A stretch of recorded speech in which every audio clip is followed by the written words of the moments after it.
Madame, vous savez qu'autour de tous les chefs d'État africains, de tous les pays du monde d'ailleurs, il y a des cabinets de conseil.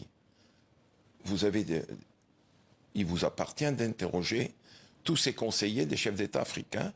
Je puis vous assurer, madame, que le million de dollars que me donnait Ali Bongo Ondimba est nettement inférieur à ce que touchent les cabinets de conseil et de relations publiques dirigés par les Français.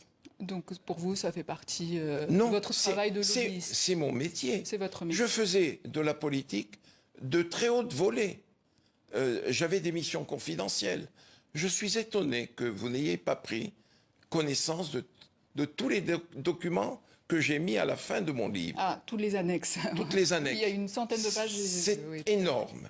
Énorme. Vous voyez les lettres de M. Chirac, les missions que me confiait M. Chirac, les notes que je lui faisais, les notes que je faisais à Dominique de Villepin, tout-puissant secrétaire général de l'Élysée. J'étais le lien avec Mobutu pendant la guerre au Zaïre, j'étais le lien avec Omar Bongo, j'étais le lien avec la Côte d'Ivoire, avec la Mauritanie et tant d'autres. Et ces financements. Et il n'y a que ça qui vous intéresse, le financement. Oui, venant des pays qui n'ont pas beaucoup d'argent vers des pays riches. Ça, vous comprenez que ça puisse choquer. Madame. Les personnes qui nous regardent aujourd'hui aussi. Madame, si en 2011, je me suis exprimé, c'est parce que ma conscience me taraudait. Parce que, comme m'appelait Bongo, Omar Bongo Ondimba, il me dit « Fiston, tu es mon nègre blanc. Rien ne me différencie d'un Africain, d'où qu'il soit en Afrique noire, si ce n'est que la peau, la couleur de la peau. Je suis né à Dakar, j'ai grandi à Dakar, j'ai noué des relations fraternelles avec tous ceux qui sont les générations gouvernantes en France, en Afrique noire. Vous avez demandé de publier ses mémoires quand vous le pourrez. Depuis la CPI où Laurent Gbagbo purge sa peine, il dit « C'était en 2001, Villepin et Bourgi me demandent de cracher au bassinet pour l'élection de 2002 en France. C'était le prix à payer pour avoir la paix, une tranquillité que Paris n'a pas respectée depuis, et par deux fois. » Oui. Monsieur Chirac m'avait fait comprendre que il serait bon que, pour racheter le soutien de la France, que Laurent Gbagbo, qu'il avait eu du mal à reconnaître. Vous savez, c'est la cohabitation avec M. Jospin.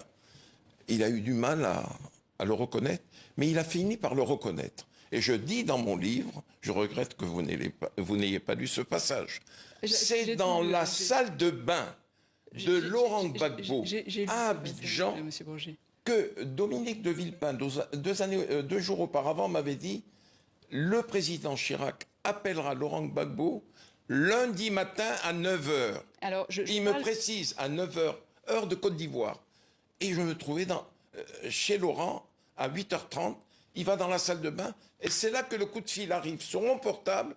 Et je dis à Laurent, le président Chirac veut te parler. Et c'est dans la salle de bain qu'a eu lieu la reconnaissance de Laurent Gbagbo par la France. Je parle de 2002. Chirac a refusé de venir au secours de Gbagbo, qui redoutait l'offensive des rebelles de Guillaume Soro, et lors de la crise ivoirienne 2010-2011 entre Ouattara et Gbagbo, chacun revendiquait la victoire. Sarkozy vous demande de soumettre sa proposition à Gbagbo, en échange de quoi Gbagbo devait quitter le pouvoir. Gbagbo refuse et il vous dit qu'il n'est plus votre ami.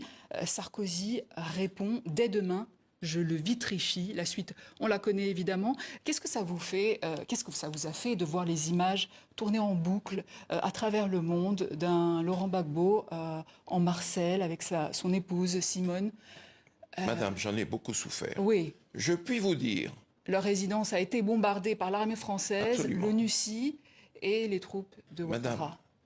Madame, lorsque le président Sarkozy m'a demandé de passer un coup de fil à Laurent, je savais très bien qu'en cas de refus de Laurent Gbagbo, ça pourrait être terrible.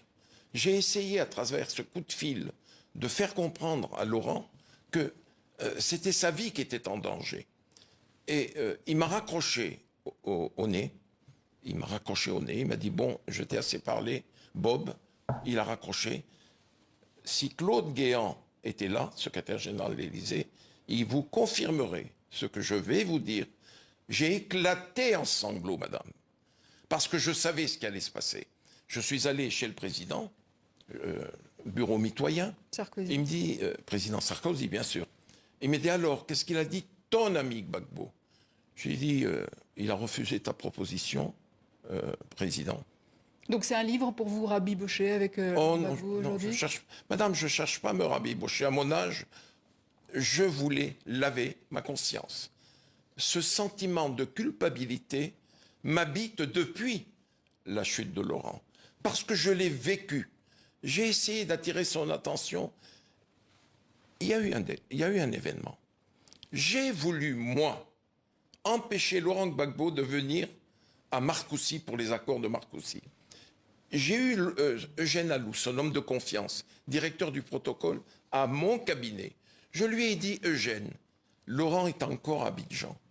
J'ai assisté à des réunions avec Dominique, avec le président. Attention, il ne faut pas que Laurent vienne. Interrogez Eugène Alou, il vous confirmera ce que je dis. Je lui ai dit, appelle-le en langue. Dis-lui en langue de ne pas venir.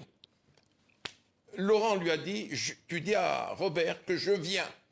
Le courage m'habite, je viens.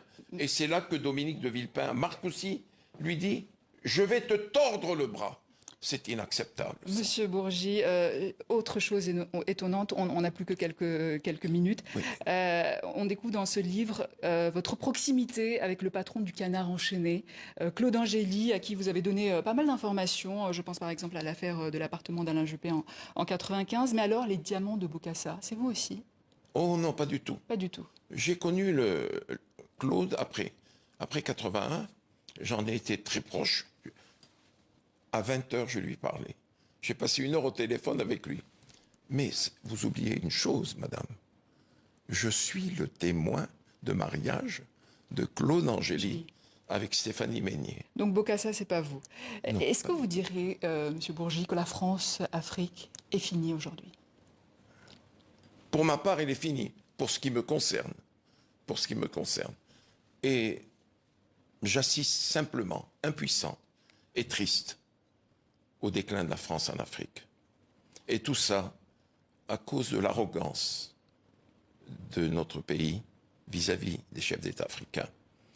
Et aussi au manque de connaisseurs, au manque de contact avec les élites africaines et avec la jeunesse africaine. Madame, au moment où le Sénégal brûlait en 2021, 22, 23, je me promenais, moi, dans la Bindina, où toutes les enseignes françaises brûlaient. Quand les jeunes manifestants me voyaient, ah, c'est tonton Bourgi, c'est le doyen Bourgi, grand-père. Maintenant, je suis grand-père pour eux.